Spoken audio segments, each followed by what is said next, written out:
Last week, the CDC and the FDA both approved not only the use of a booster dose of Moderna, Pfizer, or the Johnson & Johnson, but they also introduced the concept of mixing and matching vaccines. So what that means is that whatever vaccine that you originally received for your primary series, you have an option of getting a booster dose of that same vaccine, or you have the option to mix with a different brand. So for example, if you got Johnson & Johnson as your first vaccine, your booster can either be Johnson & Johnson, or you can decide to get Pfizer or Moderna as that booster dose. So when the CDC and the FDA approved booster doses for all of the available vaccines in the United States, they did set up some criteria for who should and who may get a booster. For those that received the Johnson & Johnson vaccine initially, the one-dose series, anyone 18 and older who received the Johnson & Johnson is now eligible for a booster dose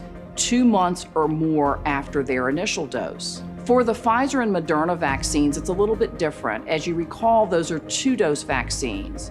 So those that received a 2-dose series at least 6 months ago, in certain situations, are eligible to get a booster. So let me go through what those criteria are. For those 65 and older and those living in nursing homes, the CDC has recommended that those individuals should get a booster at 6 months or more after their second dose of the primary series. But there are many other adults that also qualify for a booster.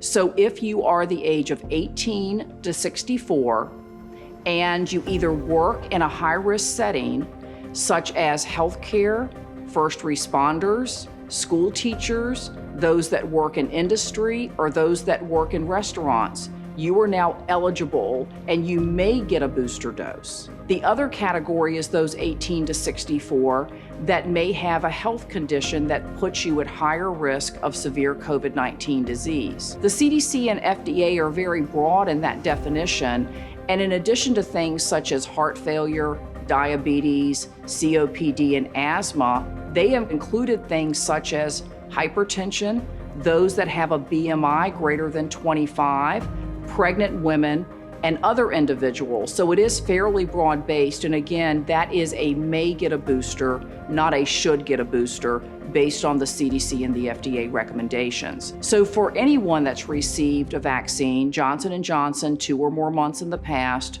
second dose of Pfizer or Moderna 6 or more months in the past, you are now eligible to get that booster dose, and you may either get the same vaccine you received initially, or you can mix and match and get one of the other available vaccines in the US.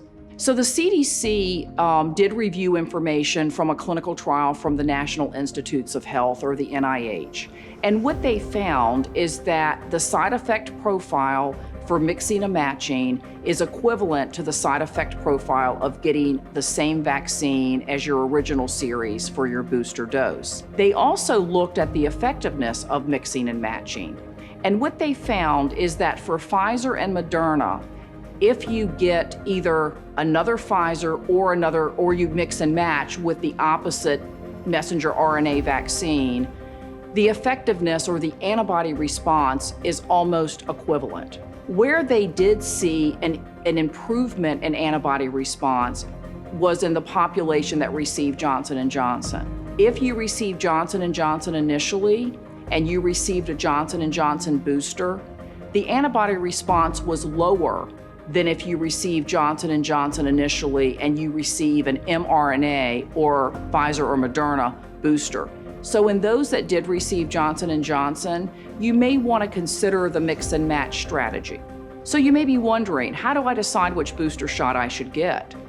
You know, part of it may come down to what boosters are available at clinics or in your physician office in your area. We certainly don't want people to put off getting a booster because perhaps the original vaccine that they received is not available at the clinic, because the FDA and CDC have both shown and approved that you may mix and match strategy. So I think for those that receive messenger RNA, I think getting either the same vaccine that you received initially or mixing and matching with the other messenger RNA, you're going to see the same antibody response and a similar side effect profile. For those that receive Johnson & Johnson, I would highly recommend that you educate yourself and you do consider getting a messenger RNA because they have shown that the antibody production is higher when you mix and match with the Johnson & Johnson vaccine.